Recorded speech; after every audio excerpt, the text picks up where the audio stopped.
So that starts now. Hello, everyone. Okay, so thanks for joining us.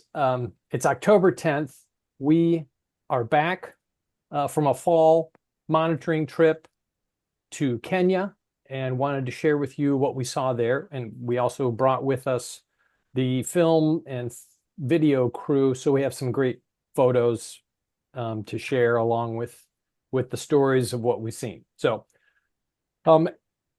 general background, we've been in Kenya now for just about 2 years after, a long search process. We were looking for a new partner organization in Africa to do piped water networks to homes with flush toilets. And so the programs that we're working with, we chose 2 new partners, Kabda and Kwaho, and their programs are new. If you're familiar with our programs in Honduras and Bangladesh, those 2 partners already had developed programs. We met them, liked what they were doing, and said, hey, we want to fund this program that you've already developed because we think it's great. And we've seen the results, and we know that you can implement this. That really wasn't an option for us in Africa, particularly sub-Saharan Africa. We spent a lot of time looking for an organization that had this experience, already had a developed program, and we really didn't find one. So instead, we went with these 2 organizations that we thought had come close. They had some piped water networks that served kiosks and a few households, but it didn't do all the households, and it didn't add on the toilet component. But what we did notice was they had really good community organization, and those systems that they'd done in the past were operating well under the leadership of community members. So we thought, okay, they have some of the basic elements of a successful program. Let's give these 2 groups a shot. So here we are 2 years in with these 2 partners who both sort of completed 1+ project each. And now, we're moving into sort of that second round of projects with them and wanted to share what we've seen. I'm going to share my screen with you all now. And I think, yes, Marla mentioned in the chat there, please feel free to interrupt and ask questions. That helps me out a lot because I like to have an interactive presentation. So, all right. Oh, I forgot to go back to the start. Sorry, folks.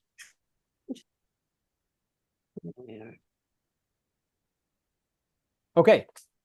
So again, this is our Kenya programs update, October 10th, 2024. And just to place you on the globe, here's Kenya. Here in the middle of Africa, the equator goes right through Kenya. And actually, when we travel from one community to the other, we cross the equator. So that's always fun. So here's a map of the country of Kenya. We have a project with Kwaho here in Kisumu County, and then we have the project with Kabda in Kakamega County.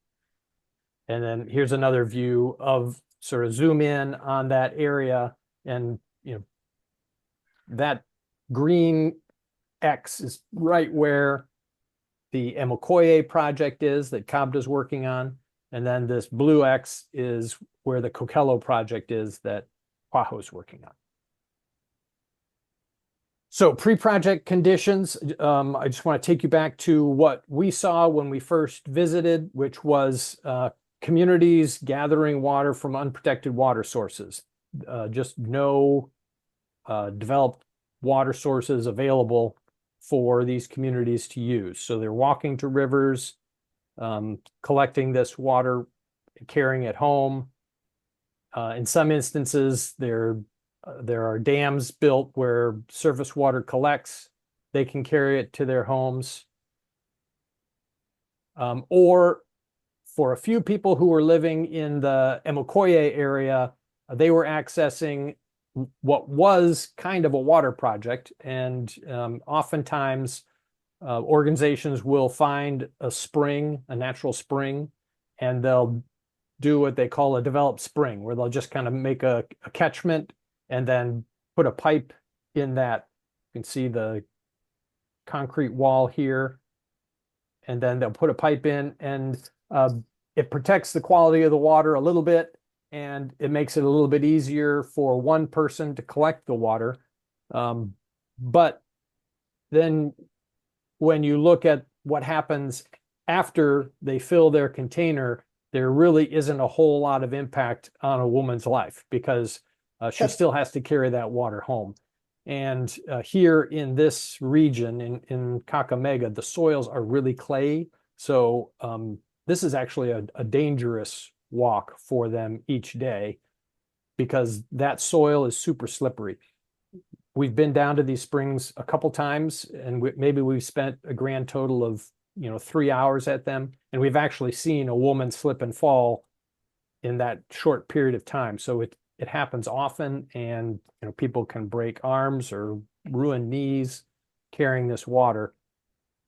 It's not just the injury, it's also the amount of time it takes for them, because this particular spring is in the middle of nowhere. So she has to walk maybe 15, 20, 30 minutes to get home once she's collected water at that spring. So these are examples of the situation prior to WaterFirst implementing these projects. Now, the other thing we want everyone to keep in mind is that this is the number of jerry cans that a family needs each day to meet their domestic water supply needs, so that they can drink, cook, wash clothes, wash dishes, bathe, flush toilets. And that amount of labor carrying that amount of water from any of these sources of water is simply impossible. So WaterFirst is here to develop a solution for these households, for these women. But I think we start with local partner organizations. So we're finding these groups on the ground who are working with communities to solve the problems with the assistance of a group like WaterFirst, who has the funding to purchase the materials. Then they organize the labor, they design the project, they make sure it's implemented properly. So here's a photo of the Kabda staff who were with us on our recent trip. The person missing from this photo is their executive director, Effie. She was in Nairobi working hard for the organization there while we were there, so I added her picture separately. Similarly, Kwaho's director wasn't able to join us on this particular trip, but he's been with us on each and every one of the other ones. That's Patrick, and Patrick here. And then the staff who are working on the project was with us on this trip. So those are the people who are really implementing the project. It's their skills we rely on to create a sustainable, well-designed project for the community. So the first step that they take is to develop a clean and protected water source, and that takes different forms in different locations. For Kwaho, they had to drill a well because there weren't any springs available for them in that area. And for Kabda, they were able to take advantage of a spring. So this is the work they did to develop their water source.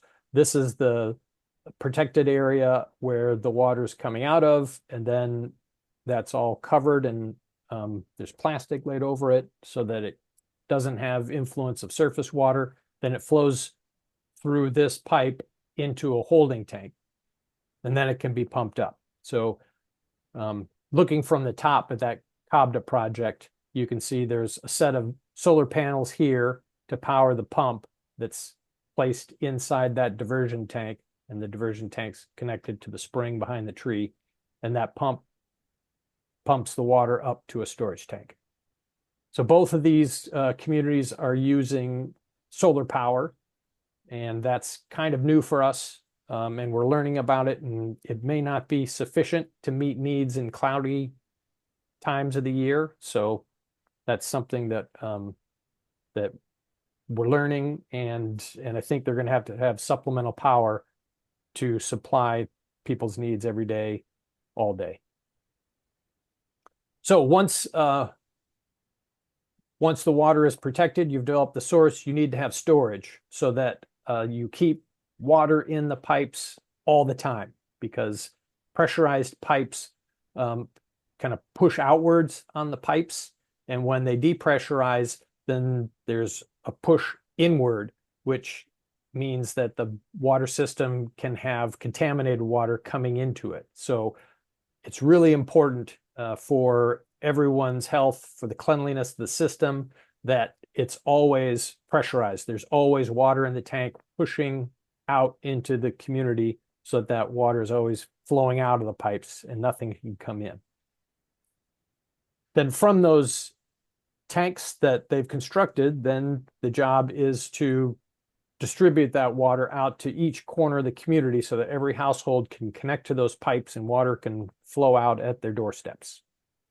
So that involves a lot of work on behalf that the community does, which is digging trenches, which is hard work, as you can see. So they have to dig miles of trench to get that pipe distributed throughout the community. And it has to be 3 feet deep to protect the pipe. And it has to be about a foot wide.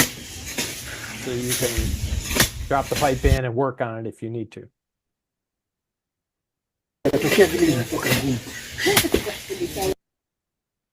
So here's some photos of some completed trenches. They drop the pipe in. Some of it's big main lines, and then off of the main lines, you've got these little trunk lines that serve maybe a couple houses, and that's a big network that spreads throughout these communities.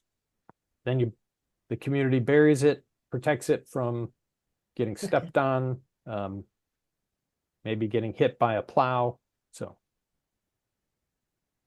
and the end product is that each of the households in these communities can have water at a tap at their home 24/7. So at this point, there are 120 households in these two communities that have functioning taps, and then that number is projected to reach 440 by June next year. And as you can see, some of these taps, you can put the tap inside the house if that's where the family wants it. And this woman said, "Oh, I'd like to have it in my kitchen." So it was piped right into her kitchen.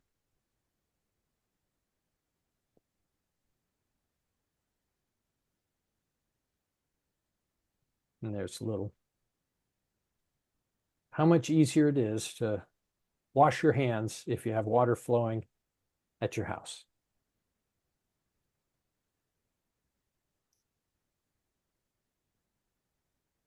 So then I also want to share what's Hey, happening Kirk, on the toilet side. Was there a can I ask you a question? question? Yeah.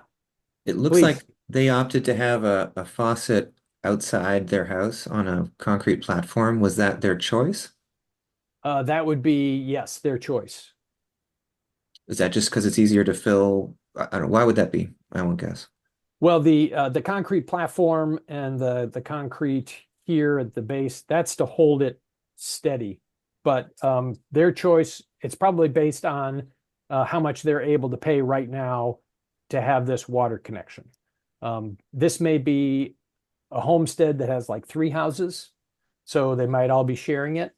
And Okay. then over time, as they save up money, then they can connect pipe to the water supply line and just pipe it into their houses, into their, other places that they want to do it. But initially, I think this is probably what they can afford. Both organizations wanted the household to fund a portion of both the water project and the toilet part. That is a portion of what is on their property themselves. And then they have, it's going to improve the value of their property. So, and they can make choices about what they want to do with the inside of a toilet. I'll explain that later, or where they place the water. So, so then the households kind of made those decisions themselves, probably based on their budget. So it's not a cultural thing, like they don't want to have the running water in the house because there's no drain, or they can't imagine it being used that way, or do they, it's just cost, do you think? I think it's cost at this point that it will be in their houses, in 10 years or so, Hmm. Or maybe even less. or less. Yeah. I guess the cost part is kind of blowing my mind because it was a lot of work to bring the water all the way to their, to 20 feet from their house. The last little bit doesn't seem like that much more. Or is it because they have to pay per faucet rather than per usage or something? Well, There, they buy most of the pipe that is on their property. So we're paying for the meter, we're paying for the meter box, we're paying for the anchor so that everyone has the same elements there, I see. but they're paying for the pipe. Okay. So and that's one of the project elements that we're going to be learning. I mean, we haven't worked in rural Kenya before, so it will be interesting to see who extends these. I'm sure people will extend these water connections and make things even more convenient for them. And then there might be room for us to work with our partners to do creative things like make loans so that people can pay for people who want to extend to inside the house can pay for that over time. Um, I and was the other wondering, thing I, yeah. I was going to point out is that the water meter for this, so all these houses are metered and it's at the property line. So as they're extending these pipes into their house, it's still connected to the same single water meter. Well, sort of related to Susan's question, maybe they don't have a room that would naturally take a water thing. Like they don't, I don't know. Yeah, that's a good point. I mean, maybe they'll, add a room on. Um, we have seen a couple houses that have put water inside though. Hmm. yeah. Cool. Okay. And they have to make some adjustments to their house. They have to, punch some holes in the wall. They have to, one for the water to come in and one for the water to go out, and then the water has to drain somewhere. So it's a little bit more work. So they may, decide, oh, I'll do that later. Let's just get it here, But we'll see. We'll talk with them and figure out. So on the toilet side, when we arrived, so this is kind of the standard toilet that people were using, a very simple pit latrine with local materials, primarily for the superstructure. You go inside, it's just a hole in the ground. That there's actually there's a deep hole there, and then there's a lattice work of wood across it. That's kind of the platform. And then they put the mud back on top. But it's not a great solution to handling human waste. There have been more expensive approaches tried in the past, where a more expensive, better, nicer superstructure that's easier to keep clean was built. But again, it was a latrine. So this structure was built on top of a big hole in a place where soils could collapse. So when the soils do collapse and the hole is directly underneath the expensive superstructure that you built, then the superstructure crumbles into that hole. So those weren't working, and people kind of went back to the simple latrine approach. So for the water first toilets, the process begins with digging a new pit, and the household is responsible for doing that themselves. They've got to dig somewhere between 6 and 10 feet deep, and it's about a meter across any direction. So that's quite a bit of work. And then the project pays to construct these concrete rings that will be placed into the pit. Then the waste will go into the rings, and then the rings won't collapse because they're concrete. But here are some community members who are being paid to build these concrete rings. And then, as you can see, they're stacked on top of each other, placed into that hole that was dug by the homeowner. So here's the process of putting these into the hole. Now this is the second one that goes in about 8 feet, and those weigh in excess of 100 pounds. And I was curious, how are they going to get it to line up? And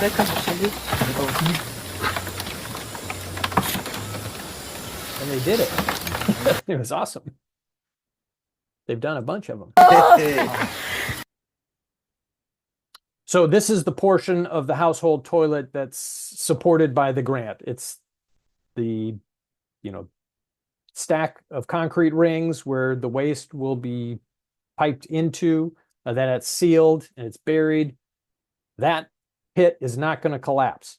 And the superstructure itself is going to be offset from the pit. So it's going to flow back there so that when this does fill, it can be emptied or a new pit can be dug and they can direct the waste, over to wherever the new pit is without having to change the bathroom itself. And note there's a porcelain fixture for the toilet.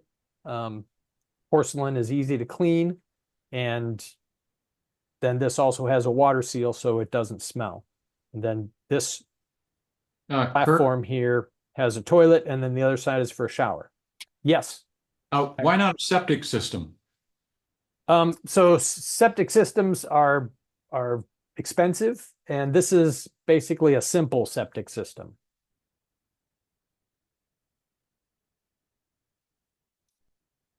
Does that make sense? Yeah.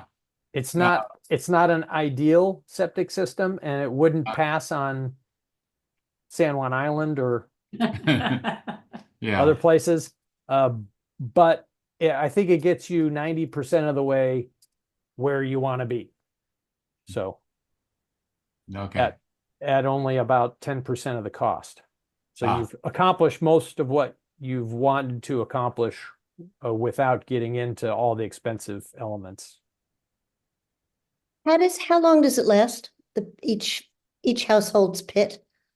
So we're starting off with a guess of 10 years, but in Honduras, they've lasted 15, 20 years. So they last a long time before they need to make any adjustments. Thank you. So then the superstructure, the portion of the toilet and bathroom above the ground is funded by the homeowner. So when we were there in June, here's a photo of one homeowner who was halfway done constructing their superstructure for their toilet. You can see there's a divider between the toilet side and the shower side. And then when we were there in September, we were able to see that same toilet completed. Looks great. And then inside, you can see they have the one stall dedicated to the toilet, and they actually chose to put in a tank that can be flushed. So you don't have to, it's not a pour flush, it's a tank flush.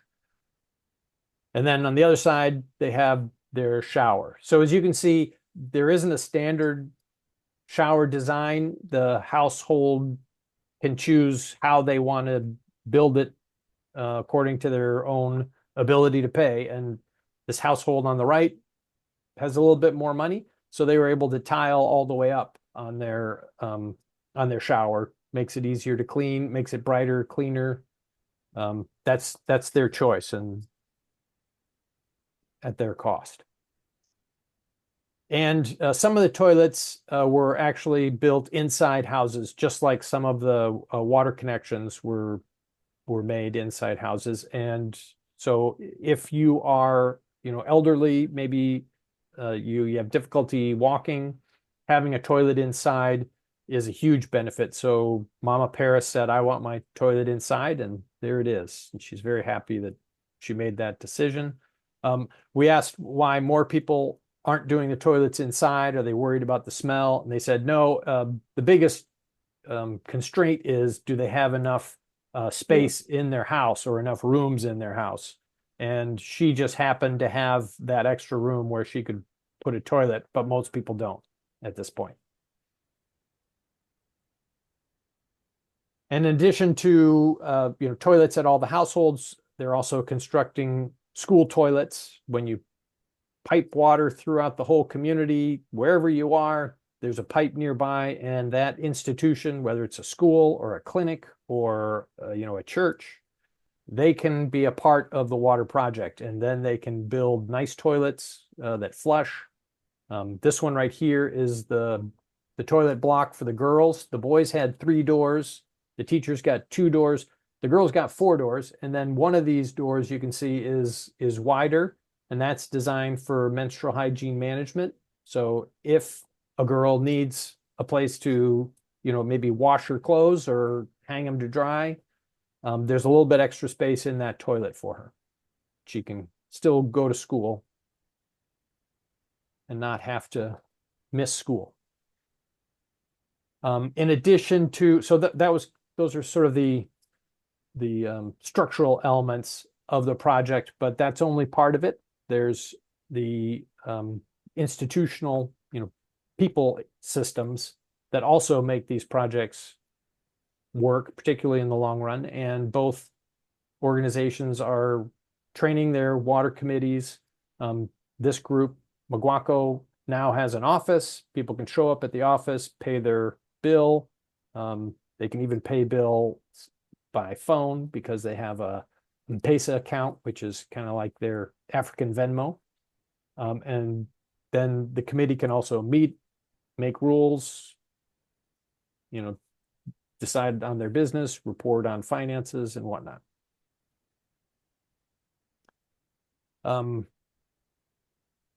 So Water First is committed to making sure communities have the resources and the tools they need to manage their projects well. And one of the key tools is a household water meter. Everywhere there's a water service, there should be a water meter.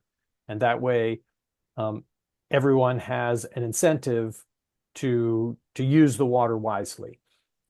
If all these connections were unmetered, there's a good chance, if there's a leak, if you have to pay to fix a leak, but it's free to let it leak, there's a good chance quite a few people are going to let their taps leak.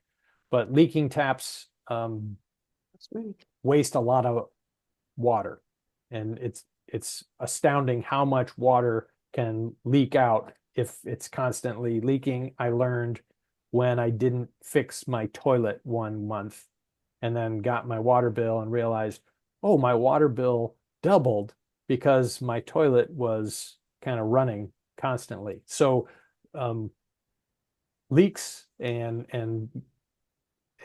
efficient use of water is critical to keep these systems working well. It also helps the water committees, particularly if they're paying an electric bill to pump that water up, then they get paid for all the water that they pump up there, or as much as the meters register as use. And then they can determine how much of our water that we're pumping up is actually coming out of these household taps.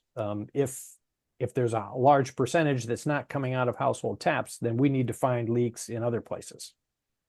So anyway, lots of household water meters are being purchased in Kenya right now. For those of you who are maybe looking for a stock to invest in, maybe invest in water meters. So there are 2 different types of water meters that the 2 organizations are using right now. And this is just an example of how complicated it is to start a new program. So they are making hundreds of decisions as they're rolling out these new programs. Which water meter do we use?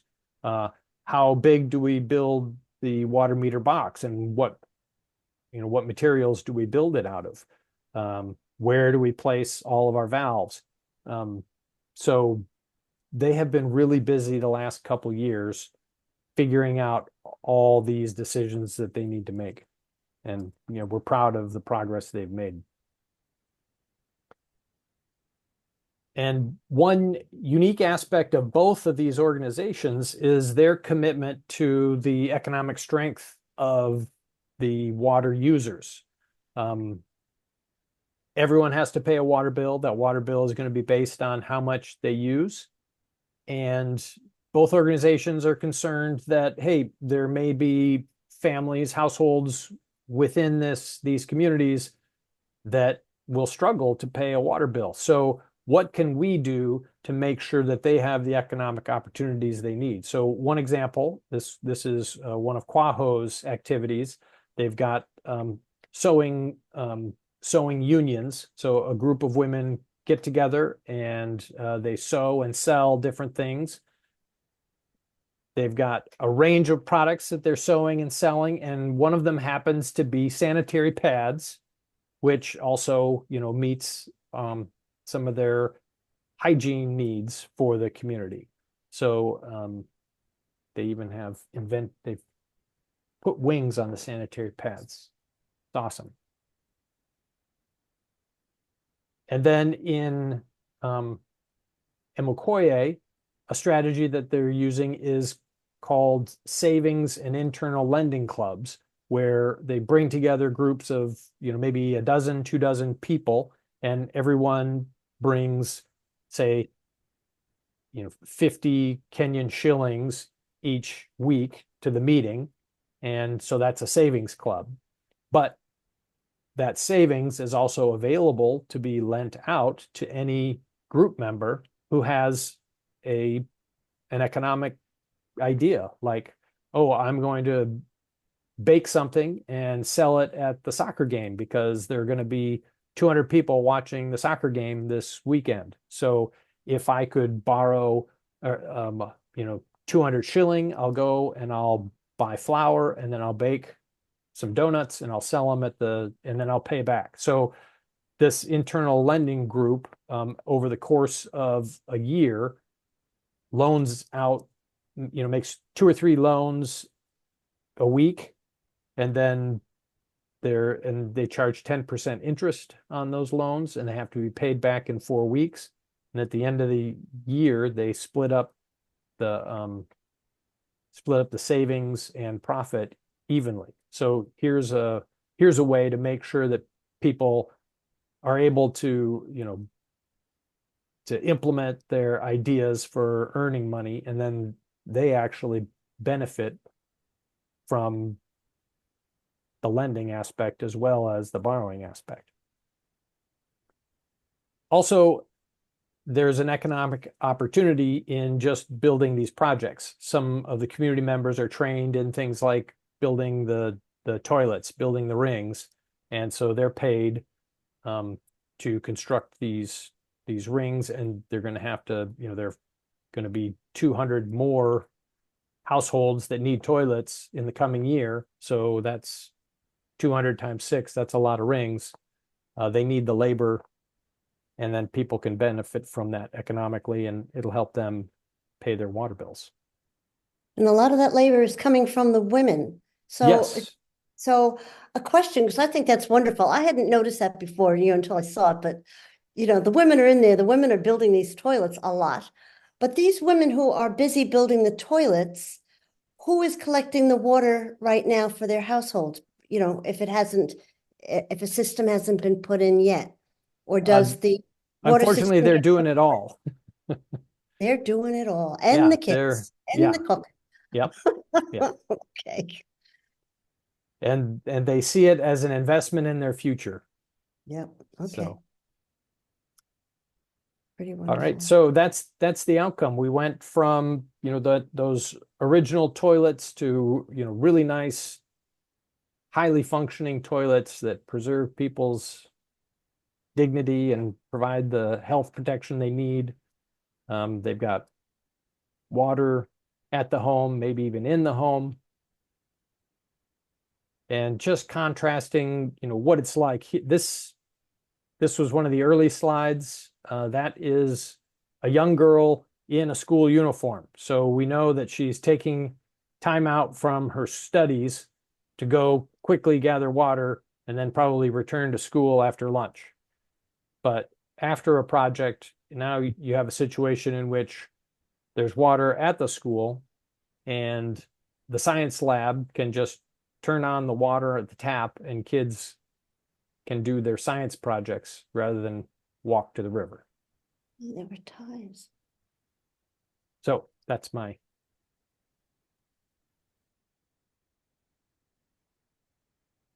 Those are the slides we gathered and the photos from our recent trip. Happy to entertain any other questions folks have. Comments, thoughts.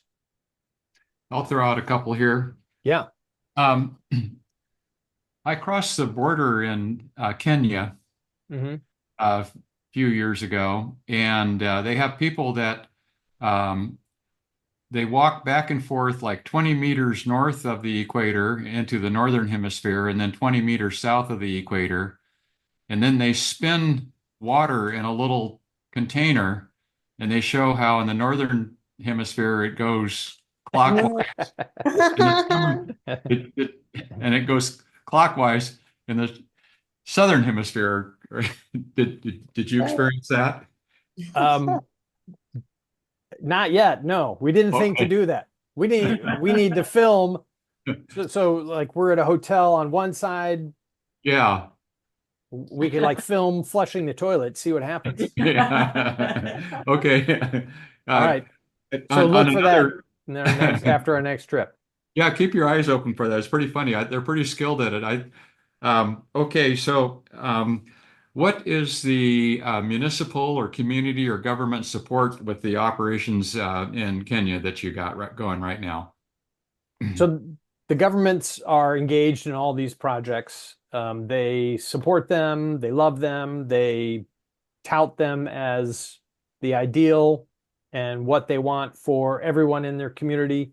We don't yet have the government providing financial support like they do in Honduras, but they are very supportive in other ways, like when it comes time to getting permits and whatnot. They understand, hey, this is an important project, and yes, this is a permit we need to approve. There are some county staff members who are in the water sector, in the hygiene sector, who also help with the hygiene education, support in other ways. But we don't have the same. It would be nice to see that relationship develop Okay. and see them investing in similar projects. But they're probably going to sit back and watch and see how these turn out first. Another thing I was kind of thinking about is you talked about the community and everybody getting together and building the project. There must be at some point in time, and I think this transcends Kenya and probably applies to all of the Water First projects, and that is there must be some ambiguity about who is and who isn't part of the community and who does and who doesn't get the benefit of the water project. And there might be a little bit of, I don't know, misunderstanding or animosity or something like that. Can you speak to that a little bit?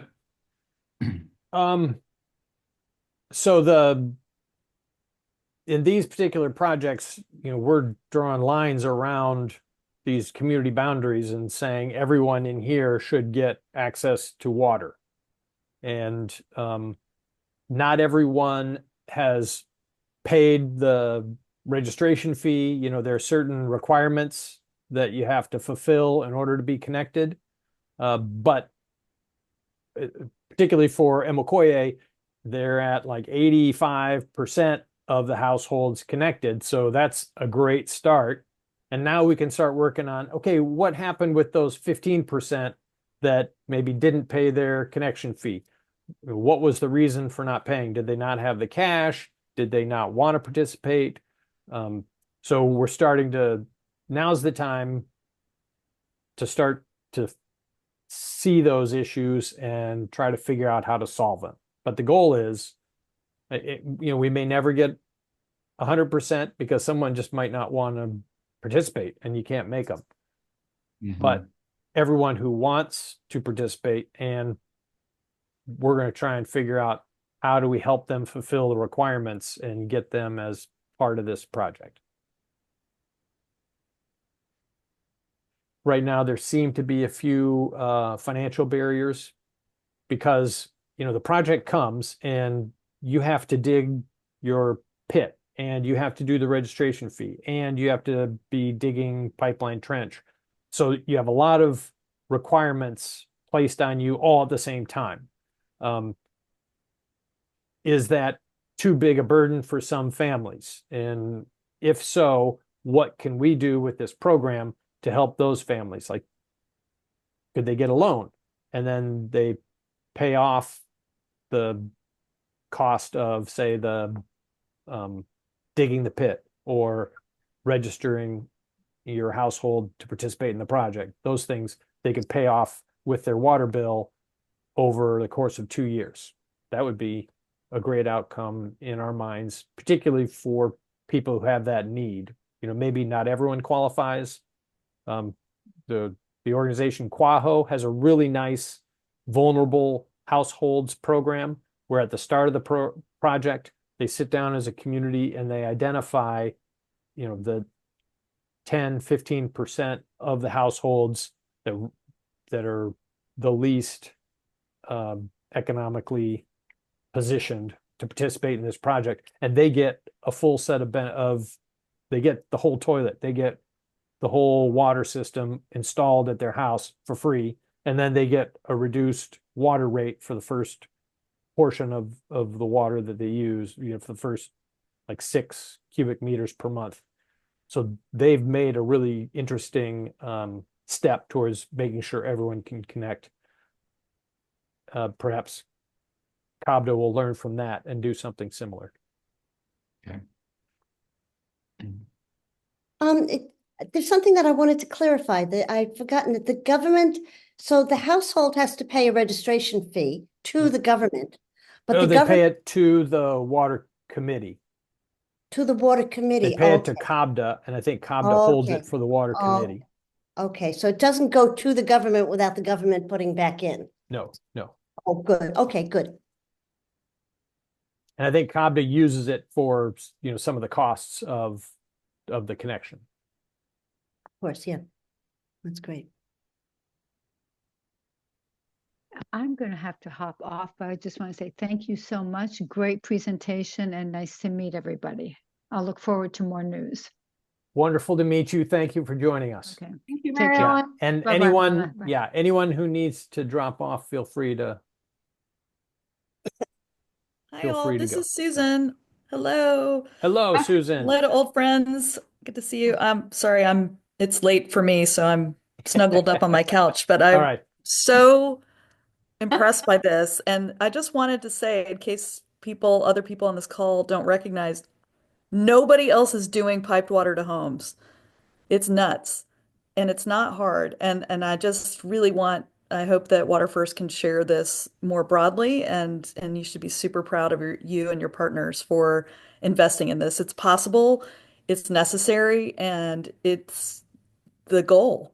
It's already written down as a goal. And anyway, I'm very impressed with this. It's so exciting to see that it's actually happening. Yeah, that's it.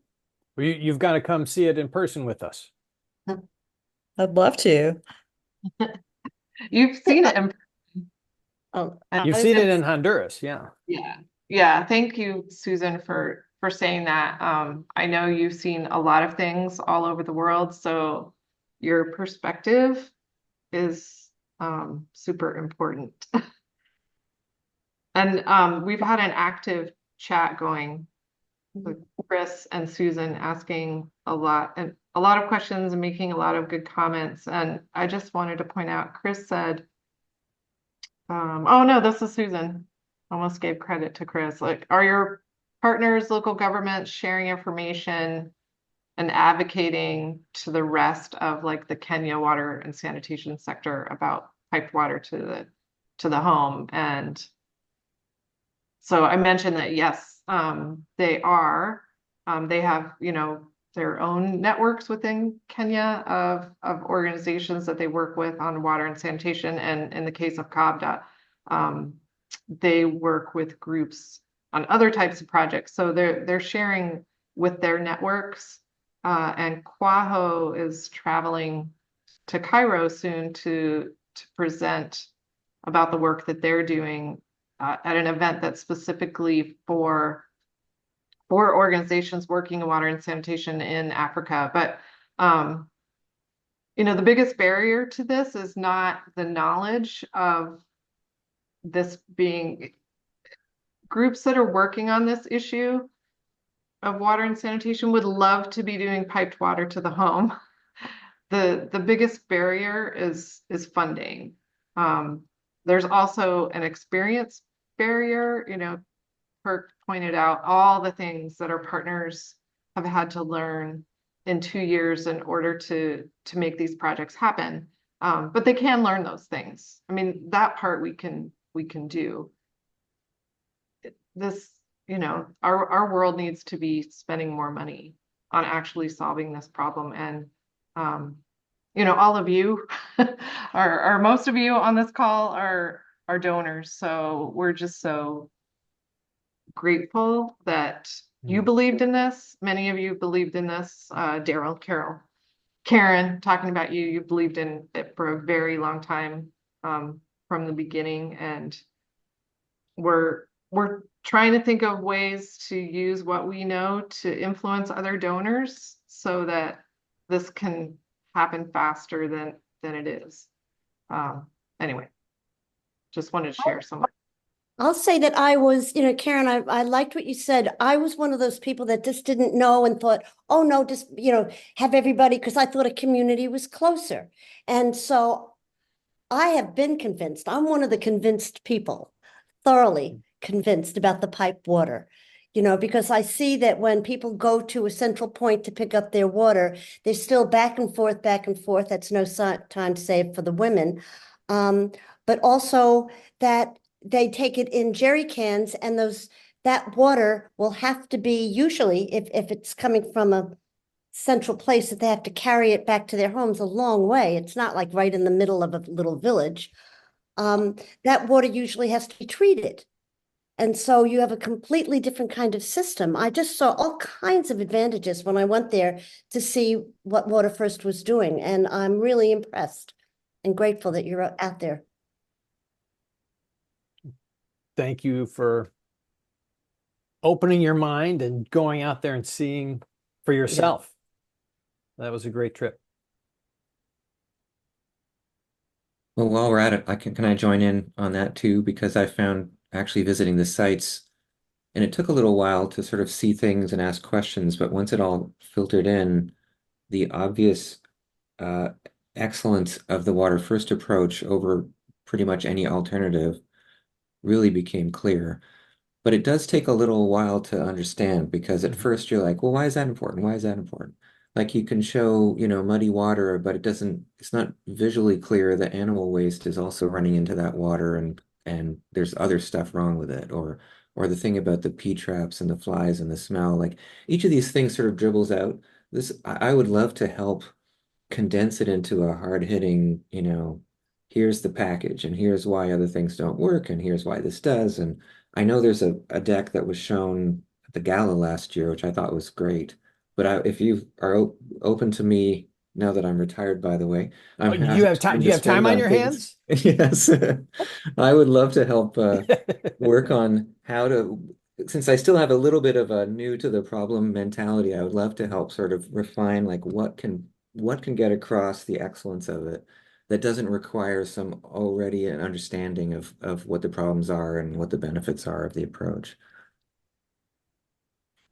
It's All right. amazing. Like, it's like one other thing that I didn't mention in the chat that I think is so important is the longevity of the projects. When you go in with a pump that someone else dropped in as a charity, The villagers don't know how to repair it. They don't know even whose job it is to repair it. They have no money to repair it with. So once it breaks, it just breaks because the organization that put the pump in is long gone or works on a grant basis. So they're not going to come back later. And the level of thought that went into the water first system to like give the villagers the wherewithal to learn how to and to build their own system so that they know how to repair it and then they're motivated to, and then to very clearly hand off full responsibility when it's running so that they know if it breaks, they've got to do it and they've been prepared on how to fix it. Like that stuff is huge and is never talked about when you hear these big campaigns about go drill wells in all these villages to and then, of course, the videos are the same. There's always kids with the splashing clean water, and you think, oh yeah, that's kind of similar. But that thoughtfulness into how is this going to last 50 years? You know, not 2 years, but 50 years. That's to me, that's what among the many things, that's what separates this approach from the, I guess I'll say white savior approach. People just coming in and dropping in something and leaving and saying, I did a good thing. This is really teaching people how to fish. I agree. Well, I'd be happy to work with you on a way to I'm all communicate that fired up better. to do All it. right, good, So good. anytime you want All to right. bring me on board, I'd love to do it. Okay, I'll be in touch. I have your number. Okay.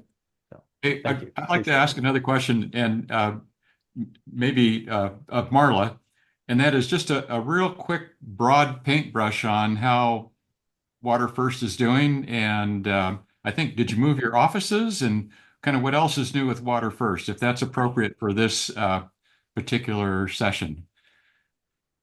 Oh, yeah. I mean, I'm happy to comment on that. We are in new offices. We're like 2 blocks away. That's the easier question. We're in another historic building, probably built around the same time that the Kleist building was, but we're paying less rent. So, and we have air conditioning now. We Oh, were, I would have never imagined when we first started renting in that building that we would ever need air conditioning. I mean, as a Seattle person, I thought we would never ever need air conditioning. We were miserable the last few years, like probably the last 5, 6 years. It's been really hard during the summer to be in that space. So unfortunately, air conditioning became necessary, and Kleist wasn't willing to offer it anyway. So we moved. I'm giving Daryl all this information because Daryl helped us find our first office space. So anyway, come visit us when you're ever in downtown Seattle. It's still a really nice building, and you'll be comfortable year round. As far as how Water First is doing, this has been, I mean, we're doing well. I think we're doing better than many nonprofits. We're still able to fund new projects at a similar level to what we did before the pandemic hit. But I mean, just to be really honest, the pandemic changed things. I think it's a combination of the pandemic and some tax law changes that happened, where we're not as many people are itemizing on their taxes because the personal deduction limits went up. So that we've seen an impact with donors who might have itemized before, who are just maybe limiting the number of charities that they support. And the thing that we're also seeing is that and I'm hearing this from all kinds of nonprofits, it's hard to get volunteers, it's hard to get donors. We're not gathering like we used to, and that's our bread and butter. Most of what we raise at in-person events. It's a chance for people to get to know us, to get to know our cause. They trust us when they can meet us and hear about what we're doing in person, and people are gathering less. And I'm, like I said, I'm hearing this from other nonprofits. So we're trying to figure that out, and trying to figure out how do people want to gather, because we still want to meet in person. Do people want to have smaller events? Do they want to You know, do they want to just have coffee? Do they want to have events like this? Is this how we gather? Do we need to just do fun stuff like, you know, we've had some trivia nights in Seattle. Do we need to do more of those kinds of things? So we're going to be testing some things to maintain our grassroots fundraising base, because what grassroots fundraising has allowed us to do what we're doing. We are consistently funding our partner organizations, and that's incredibly important for them to have that consistent funding. They're able to maintain knowledgeable staff who can do these projects. It allows us to follow up on our past work, and so we know the status of all of our projects. We can learn from those past projects. We can, you know, continue to do better in the future. So we're still committed to grassroots fundraising, but we're going to have some figuring out to do in the next few years to see, you know, what is it that's going to keep people responding to our message.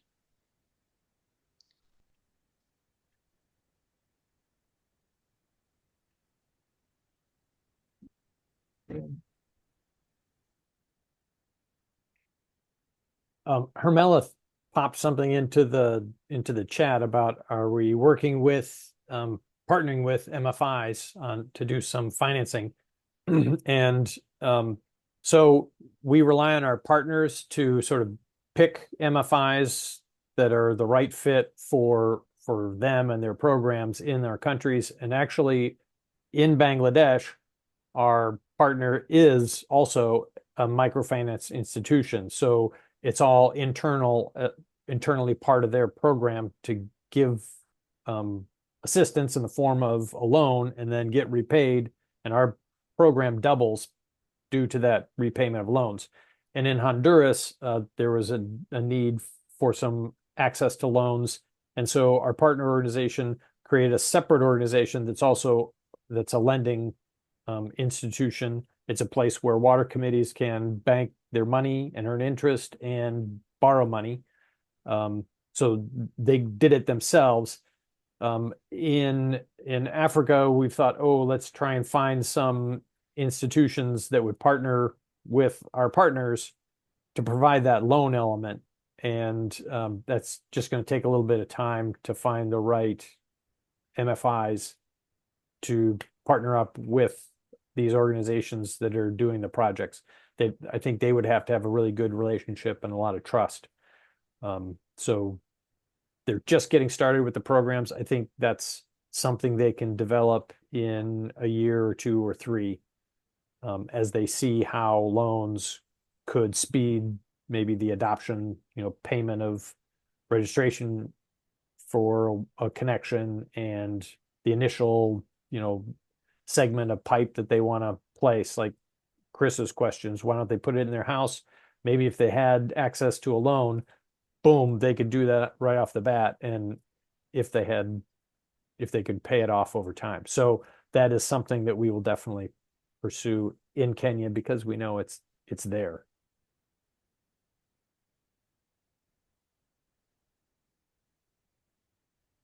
And in terms of a threshold, no, I wouldn't say we've calculated anything like that. Well, yeah, that's a hard question because it's it varies from community to community, and from household to household. I mean, even in these projects that we've seen in Kenya, there are some households that are really, really struggling, and struggling even to make that initial payment in order to connect to the water system. Like that's in question whether or not they're actually going to be able to come up with that much money. And then there are households that had no problem. They heard about the project, they plunked down their initial payment. And Kirk even had a photo of one of those households. They've tiled the bathroom.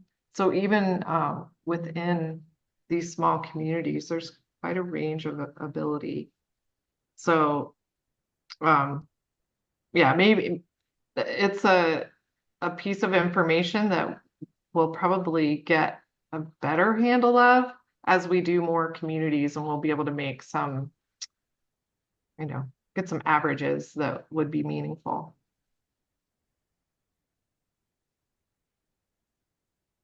All right. Well, it's 6, so I went we're by gonna- fast. Yeah. I'm going to stop the recording.